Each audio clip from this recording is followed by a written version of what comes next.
All right, and we are officially recording. So welcome everybody to our session today on classroom tools versus computer tools.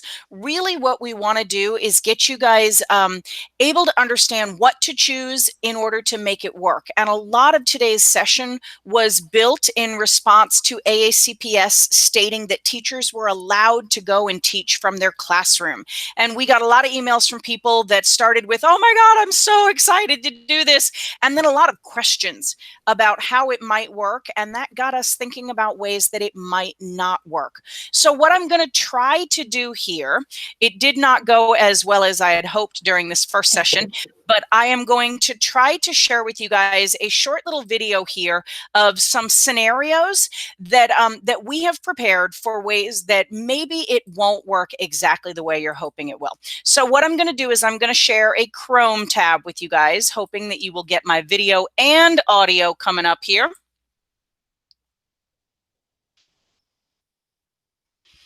And this is just a really short video. It's just 2 minutes. So fingers crossed this goes well. But let's check out some of these scenarios. Recording will start soon. All right, now we're recording. Good morning, everybody.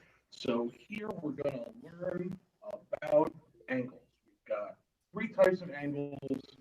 Who can identify? All right, so now we're going to move on to the poem that we're covering, which is Romeo and Juliet. So go over here on the document.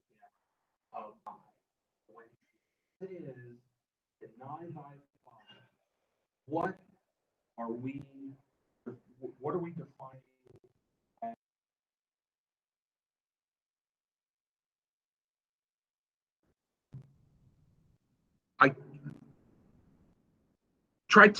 Try putting it in the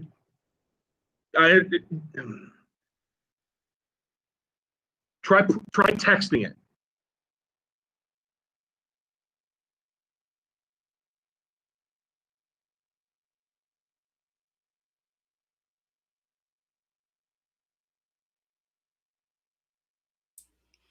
Okay, so that worked better this time than it did in the previous session. Hooray for small victories.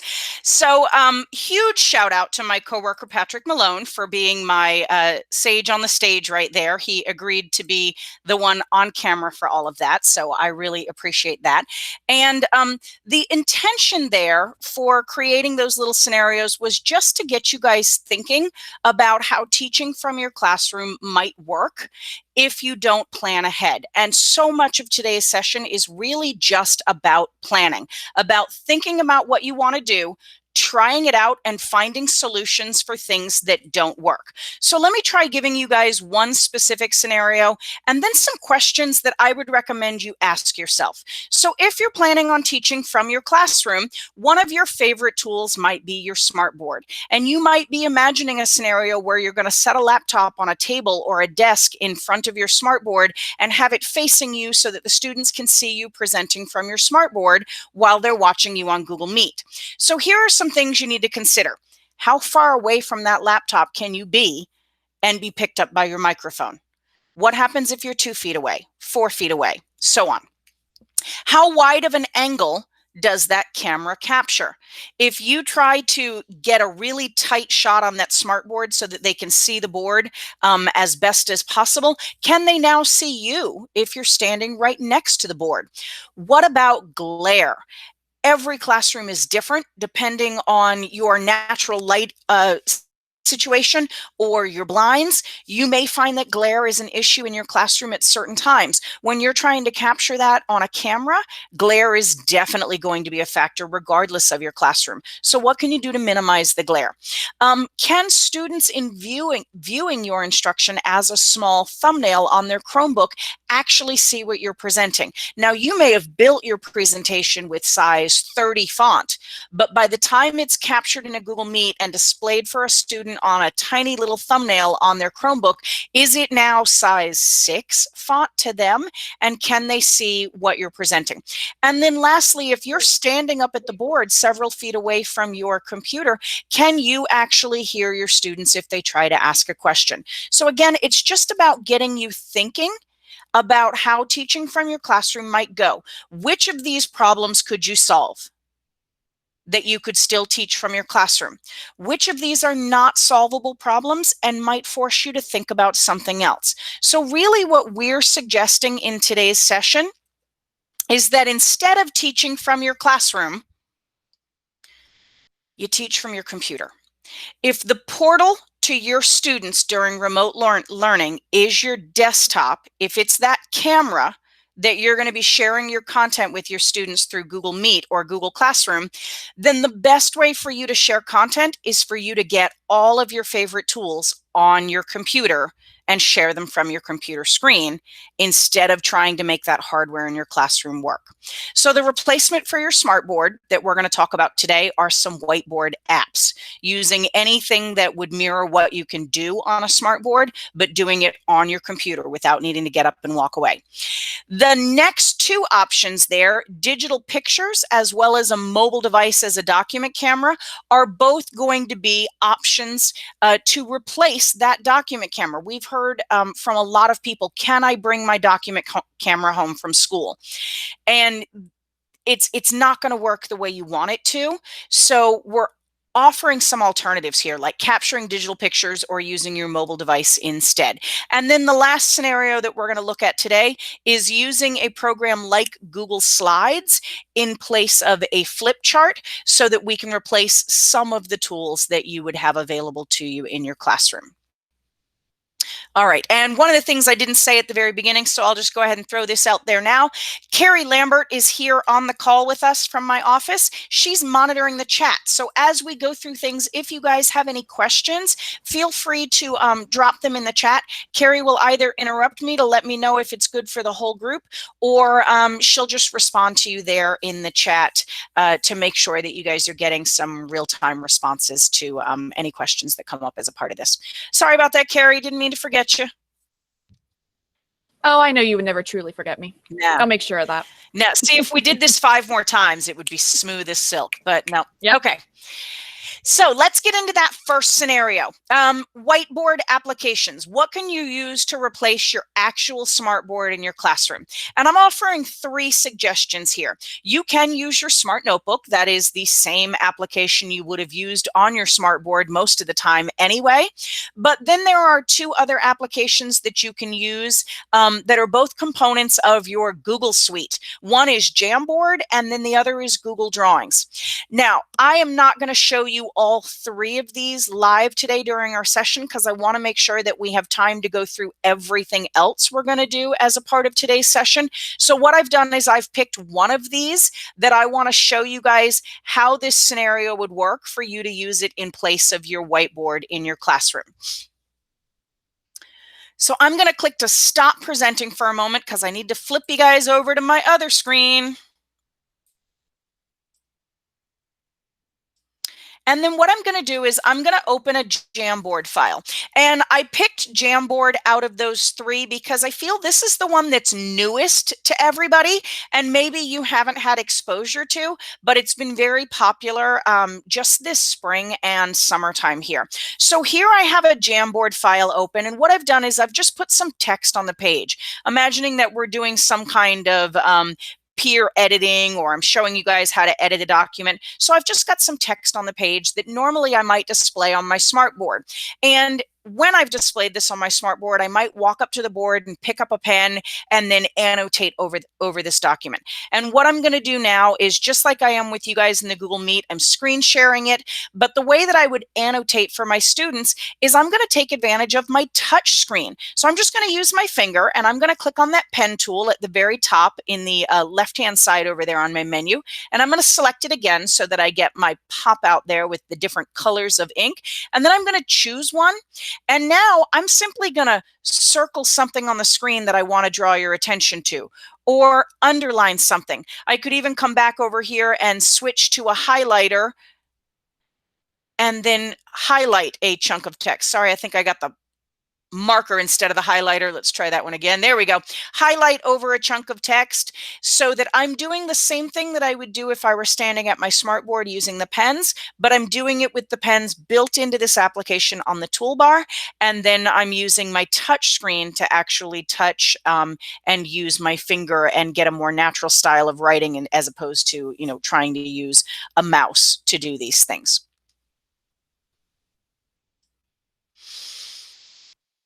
All right, once again, stop presenting because I need to switch screens again. It'd be really nice if you could just toggle between them here in Meet, but no, that's not available yet. All right, that's coming up for you guys. So I mentioned 3 different applications and I only demonstrated one. We do have videos on everything that's being shared today. So if you were more interested in Smart Notebook or drawings, we do have little videos on using those to annotate as opposed to Jamboard.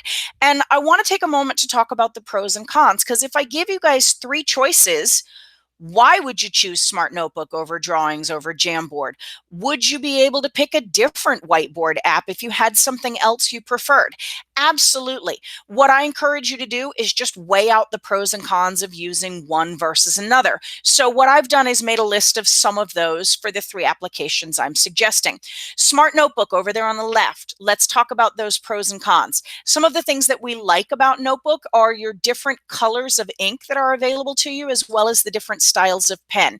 You have that marker, as well as that highlighter, as well as even things called the creative pen and the text pen and things like that.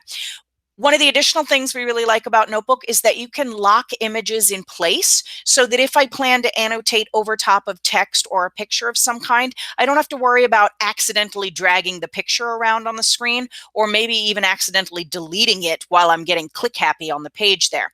And one additional pro for Smart Notebook is I have as many pages as I need. If I fill up the first page with tons of annotations, I can just click to add a blank page and quickly jump to that without having to worry about erasing or clearing the page.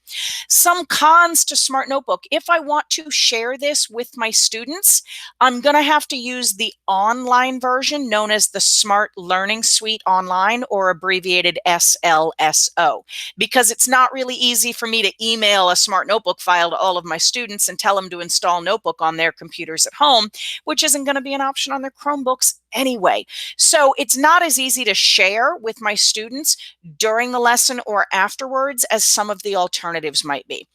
So let's move to that middle column there, Jamboard. Pros and cons. What we like about Jamboard: some of the same things as Notebook. You've got a variety of different ink colors and styles of pens, like markers and highlighters. It is a part of the Google Suite, which means it's very easy to share it through Google Classroom, or grabbing a link to it and dropping it into the chat for all of your students to hop into it and work collaboratively with you. Which brings us to the next bullet. It can be done collaboratively in real time. It doesn't have to be just me annotating on the page. I can invite my students, whole group or small group, to jump into that file and work with me. And then, just like Smart Notebook, I have multiple pages or frames available to me in Jamboard. Some of the cons of Jamboard: it is fairly limited in the available tools as compared to some of our other whiteboard apps. When you're working in Jamboard, you have things like the very popular sticky notes option. You have those inking tools that I use today, as well as brand new options to add shapes or text to the page. But that's about it. You don't have nearly the wealth of tools you'd have in your other Google applications or even in Smart Notebook. And one more con there is that there is not the ability to lock an image on the page or make it a background. So you do have to be careful not to move that image or text that's in there when you're trying to manipulate over top of it or annotate. Last column there, Google Drawing pros and cons for using it as a whiteboard. Just like Jamboard, it's a part of the Google Suite, which means it's really easy to share a Google Drawings with my students through Classroom. I have the full set of tools. I have shapes, I have text, I can make hyperlinks, I can put in images, and so on. It is collaborative. Again, it's a Google tool. We can jump into it in real time. And lastly, for our pros there, is that I can change the size of the page. So if I want to work with a really large object or a really large document, I can just increase the size of the page so that we have more space to work with as a part of our live annotations today. Some cons or reasons that drawings is not the best choice. By default, the inking options are always going to be black. So if you want to use multiple colors, you'd have to put the ink on the page, then click on it and change the color to something else. Just like Jamboard, it does not allow you to lock images on the page or put them in as a background at this time. And you only ever get one page in drawings. So if I fill up this page, I either have to select everything and delete it, or I have to open another Google Drawings file in order to start over with a blank page that I could share. So 3 different applications that can be used to replace your SMARTboard, and some reasons to choose one over the other. And again, this is not a comprehensive list. There are other whiteboard apps out there. You just need to pick the one you want and kind of make that pros and cons list and compare it to the ones that we're recommending. So let's move on from your SMARTboard. Let's talk about your document camera. If one of your favorite pieces of hardware in your classroom is your document camera, there are a couple of ways that we would recommend replacing your document camera with something on your screen for your remote learning. And one of them is to capture digital images of your documents in advance. So if a typical day in your classroom has you taking hard copy pages and putting them under your document camera so that you can use a pen or a highlighter or anything to manipulate and change on top of that file, then we're recommending that you capture that page in advance and then have it projected on your screen, specifically in slides. So what we're going to use today for this scenario is I'm going to use an app called Office Lens in order to capture my document, and then I'm going to put it into Google Slides as a background so that I can lock it in place and then annotate over top of it. And I'm also going to show you how to change the size of the slide so that it fits the document that you've captured there.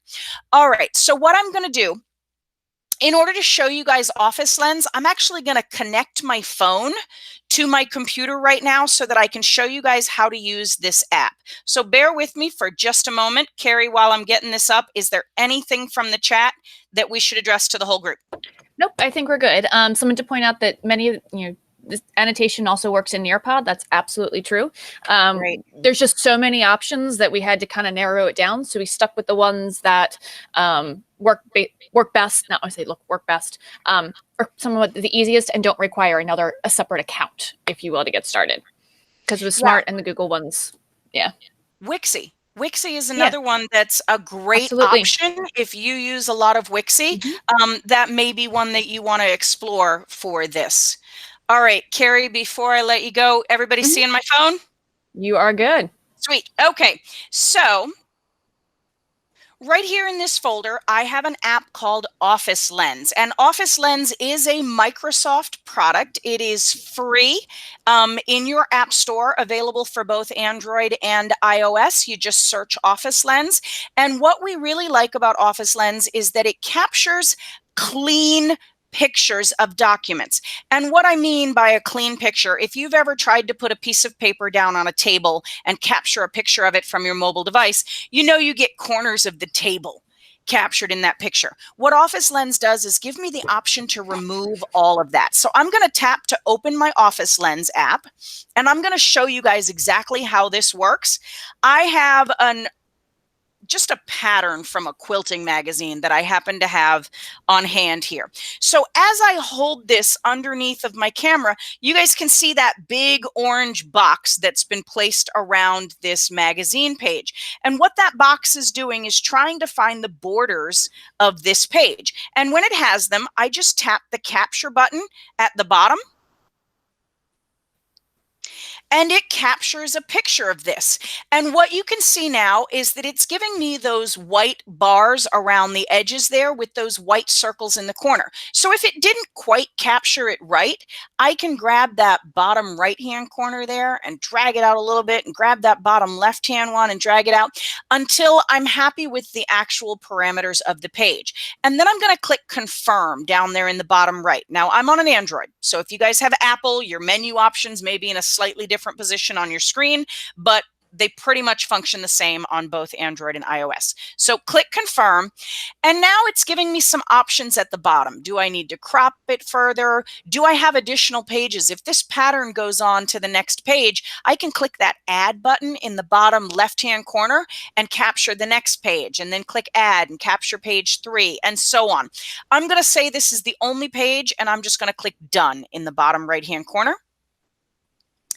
And as I mentioned before, Office Lens is a Microsoft Office product. So a lot of the places that it is suggesting that I save this are in my Microsoft Office applications like Word and PowerPoint.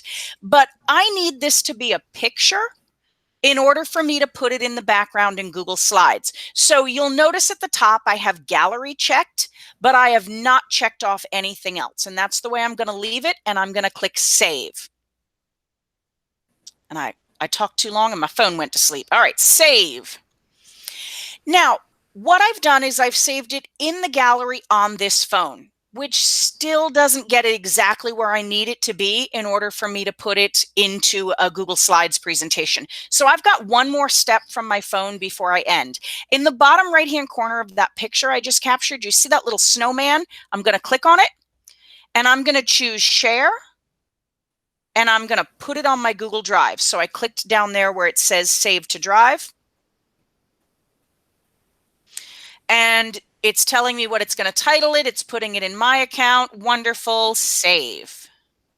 All right. So that is everything I need to do from my phone. So I am going to disconnect my phone from my computer now. And come back here to the presentation so that I can show you guys what I'm going to do with that image now that I've captured it and I have a digital copy of it.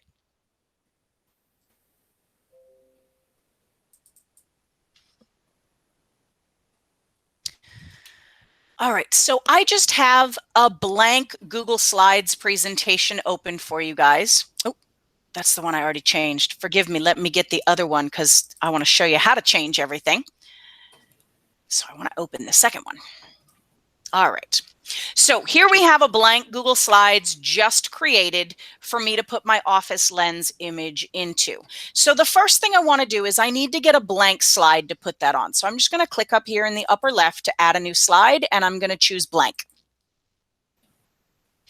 And now I'm ready to add the image, but I want it to be a background. I want it to be locked in place so that I don't accidentally move the page when I'm trying to annotate over it, which means I'm not going to go to insert image the way you normally would. Instead, what I'm going to do is I'm going to click right here on my ribbon where it says background, and I'm going to choose image. We're going to go to my Google Drive, and what's awesome is because I just captured that picture and added it to Drive a moment ago, it's going to be here under Recent at the very top. As soon as that loads, I can grab it and click Insert. And done. So now I have my picture here in Google Slides, but we have one additional problem. The picture that I captured is about 8.5 wide by 11. It's a portrait layout picture, and Google Slides is not a portrait layout program. It's more of that landscape program. So what I've got here on my page right now is something that is horizontally very stretched and vertically very squished. It's actually hard to read a lot of the words. So I'm not done yet. I have one more step in order to get this ready for me to present it to my students. And it's important for me to point out, this is not what I would be doing live during my Google Meet with my students. This is what I'm doing prior to meeting with my students to prepare. This is me getting ready for my instruction today. So what I'm going to do is I'm going to change the size of the slide to better fit the page that I just captured. And I do that by going to File in the upper left and coming all the way down here to Page Setup. And then right here where it tells me I'm currently in a widescreen, I'm going to choose Custom, because I don't really care about the screen. I care about inches. So I'm going to do 8.5 by 11, because that's pretty much a standard page size, right? And click Apply. And now we get the picture in the correct layout. It's portrait. It looks very much like it did when I captured it from the magazine. And if I needed to add another one, I could simply add a new page and add the next picture as a background on the next page. So if you capture your hard copy pictures, any document that you would normally lay down under your document camera, if you make a digital copy of those prior to your lesson and put them into an application like Google Slides, now I have it ready to go for me to present it on my screen and annotate over top of it or add shapes or anything else I might do while I was presenting under my document camera, but I'm doing it from the computer screen instead of by actually using the document camera in my classroom. All right, Carrie, any questions about that one? You're good. Okay, so let's talk about your other document camera scenario. And this one is if you need your document camera for live demonstration. If I want to actually show my students me demonstrating something, it's not really possible to capture everything in advance. So what if what I wanted was a live document camera? In this case, what we would recommend is using your mobile device in place of your document camera. So this is going to be a slightly different scenario, but it's going to involve me grabbing my phone once again. So what I'm going to do this time is I've grabbed my phone, and instead of me opening any sort of app or my screen sharing, what I'm going to do is I'm going to join this Google Meet from my phone. And even though I've joined it already, all it does is lose the meeting code. So I have to type it in over and over again. All right, let's put in that meeting code.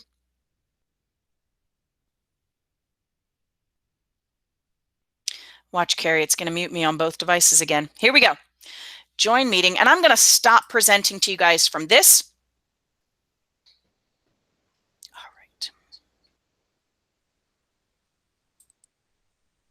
right. Okay. Hopefully we're not hearing a ton of feedback. I know it's a little echoey, but not feedback. Okay. So what I did is I joined this meeting from my phone, and I'm holding it away from me so it's not too loud right now. And I muted my microphone on my computer because I don't want to be captured by both microphones. That creates a lot of feedback. It's painful for you. It's painful for your students. So as soon as you get in there, mute one of your microphones. I find I have more success muting the microphone on my computer than I do on my mobile. So right now you guys are listening to me from my mobile device. All right. The other thing that you need to consider is that when you join a virtual meeting from a mobile device, it assumes your audience wants to see you. So right now you guys are looking at my front-facing camera, but that's not what I want. I want you guys to be able to see my rear-facing camera. So I need to click and I need to switch the camera so that what you guys can see now is what's in front of me, what's on my tabletop. Now, the other thing I can't do is I can't present to you guys from my phone. Because if I click to present from my Google Meet, what it's presenting is my screen, not my camera, which means I need to direct you guys to find my thumbnail of my mobile device and pay attention to that one. You can even click on it to make it expand and fill your screen during the Google Meet. So what I'm going to do during this scenario is I'm going to say I want to build some molecules with my students. And I just have some little pom-poms, some little foam balls here. So let's say we're going to do H2O. And maybe I'd even ask the students to help me. I've got one red oxygen. How many hydrogens do I need? And hopefully a student would raise their hand and tell me that I need 2 of those to make an H2O. So we could just be using some live real-time manipulatives while my students are telling me how to build these different molecules, and I'm just showing them under my camera. All right, let me exit and turn my microphone back on. And let's talk a little bit more about that scenario and some things that that we particularly like about this scenario. Once again, I love to give you guys the pros and cons of these different things here. So some things to keep in mind for using your mobile device as a live document camera. What you're going to do is you're going to install the app for Google Meet on that mobile device, and then you're going to join your meeting from your computer so that you can teach, and join your meeting from your mobile device to use as your document camera.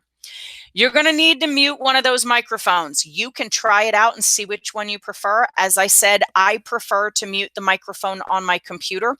One of the glitches that I have found is because I'm in the meeting from two different devices as me. Sometimes when I mute my microphone from one device, it mutes me on both devices. I promise if you just click to unmute it on one of them, it will work.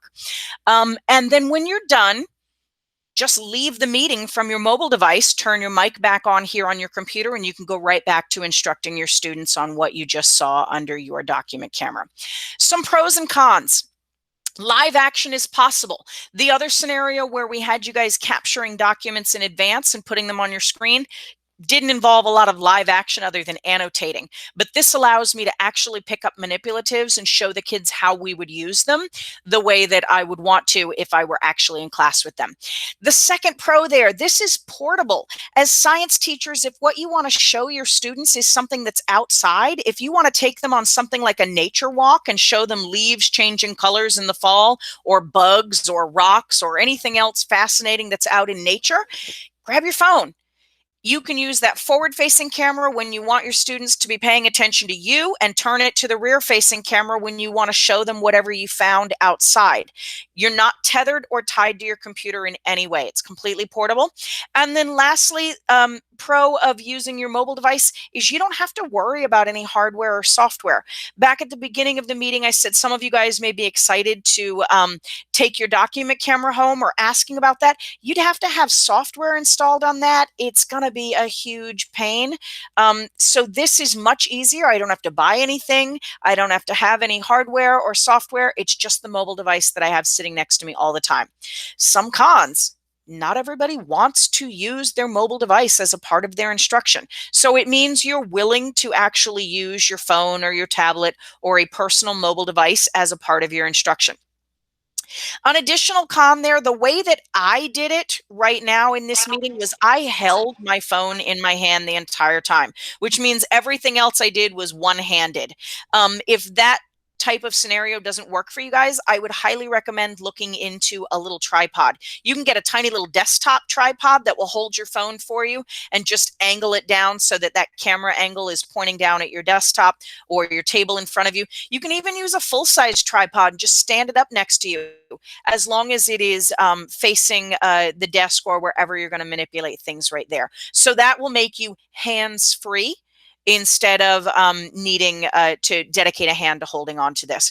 And last thing is, keep in mind that the camera on your phone is really designed to capture still images, or the resolution for video is really designed to show people, not documents. That's one of the reasons that we really like that option to capture your documents in advance and put them into something like Google Slides. Because if I had tried to pick up that same quilting magazine and show it live under the camera, it's actually very difficult to read the text. It comes out very blurry, and it looks very, very small. So again, this is a time where I would highly encourage you to try out whatever you want to put under your document or under your camera lens, and make sure that your students can see it clearly and that it's presented the way you want it to before you try to do this with your students, because it's not going to be perfect in every scenario. Carrie, anything? I saw lots of stuff coming into the chat for this one. Dawn just mentioned, though, if you are looking for a tripod, they apparently have them at Five Below. So something good to know. We always love a good deal.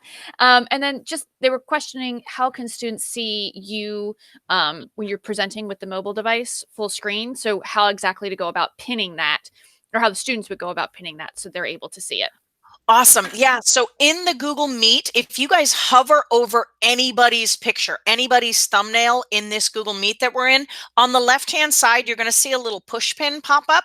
If you guys click on that pin, that person's icon will now fill your screen.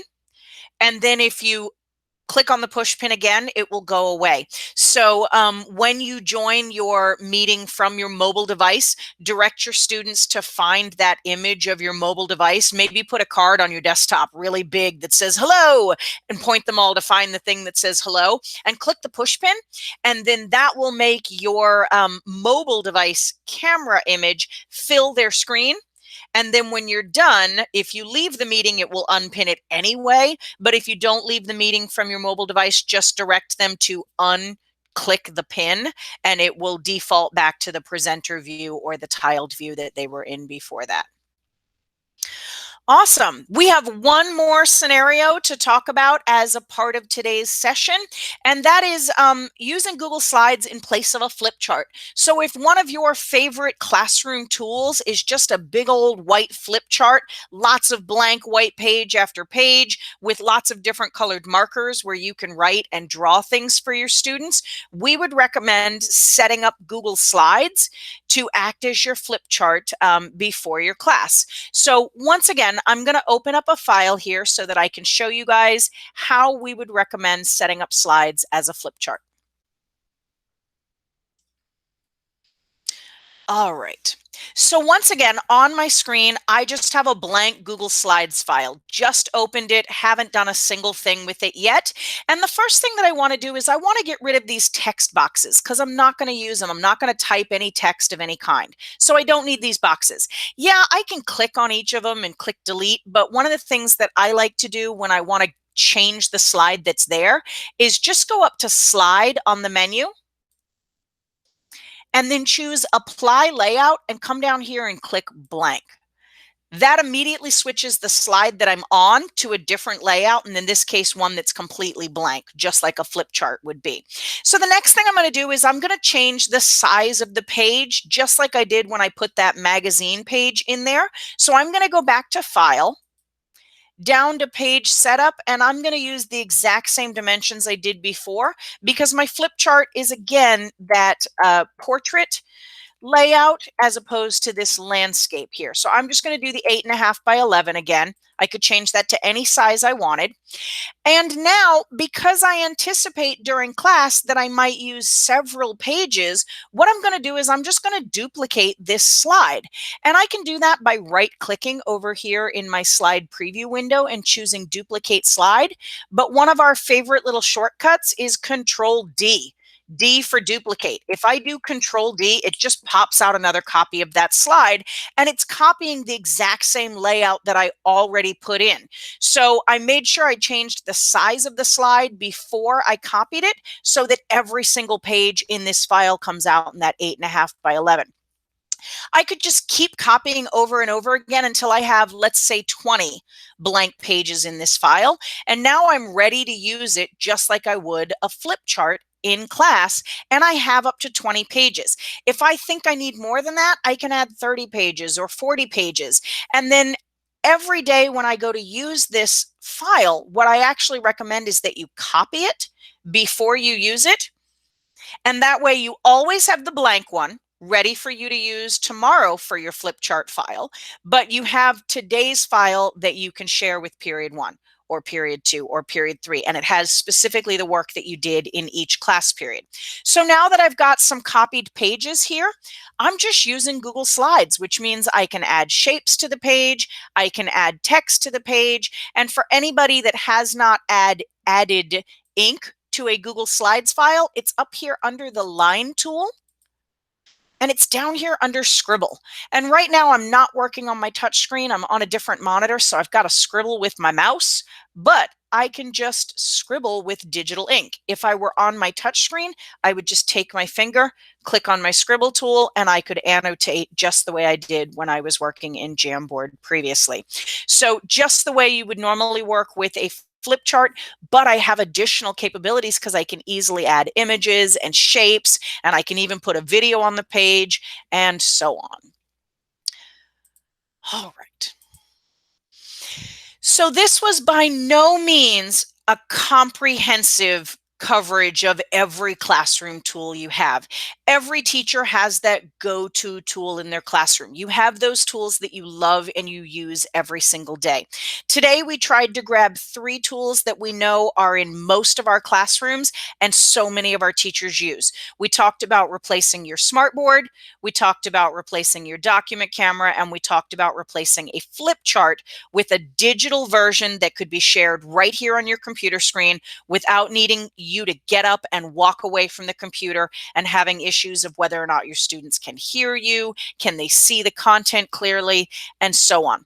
For any of your other classroom tools, I encourage you to go back to some of those questions that I asked at the beginning when we talked about using your SMARTboard. Try it out. How far away from your computer do you have to get to use that tool? If you're more than 2 feet away, can your students hear you? If the answer is no, have you looked into the cost of a wireless microphone? Can you use the lanyard mic that's in your classroom? Will that actually pick you up? I mean, we know when I tried to play that video at the beginning, it wasn't bad, but it was a little bit garbled. If you put on your lanyard microphone, can your students clearly hear you through Google Meet, or does that not pick it up? It's a lot of practicing any scenario that you want to make work so that you can figure out what doesn't work, account for it, figure out a fix for it, and maybe even consider something that you might need to purchase, like a tripod or a wireless microphone that you could wear so that your students could hear you. So any classroom tools you have, think about whether or not there's a digital version. And if you can't come up with a digital version, try using the tool and figure out solutions to any problems that arise before you try and use it with your students. All right, so what we have for you guys here, I understand from the first session that this has not been made available to you guys yet, but Elliot, in preparation for today, put together a folder for me to put my resources in. The presentation that I actually used today is here in this folder, which will be shared with you guys. So if you need to revisit any part of the presentation, it's here for you. The other thing is I have a Google Doc that has all of our YouTube videos that are relevant to this session today. So in today's session, I went through a lot of different scenarios. I went over annotating in several different whiteboard apps. I went through some features and changing slide sizes in Google Slides, putting in images as a background. We talked about an app called Office Lens, and then that mobile device as a document camera. And maybe I went through a lot of that stuff really quickly, trying to fit it all in. But every single one of those has been done as a short YouTube video by itself. These are all less than 5 minutes. So if there's any particular thing that was shown as a part of today's session that you would love to revisit, once they share this folder with you, you'll have all of those links to our YouTube videos, and you can go back and just watch the YouTube video that, that you really needed to revisit. Also, I did not go over annotating in Notebook or Google Drawing live as a part of the session today to keep the time more appropriate. So if you're really interested in either of those options more so than Jamboard, please visit either one of those YouTube videos there. Carrie, anything last from the chat? Nope. I think we're good, but I do have to jump out because I have to go get into my presentation. Exactly. All right. Bye, Carrie. Thank you so much. You're welcome. We have about 7 minutes left before the official end of our session here. So if you do not have any questions, now I invite you guys to leave the session. You're not going to miss anything. I will go ahead and stop recording. But for anybody that has questions that were not answered as a part of the session, you guys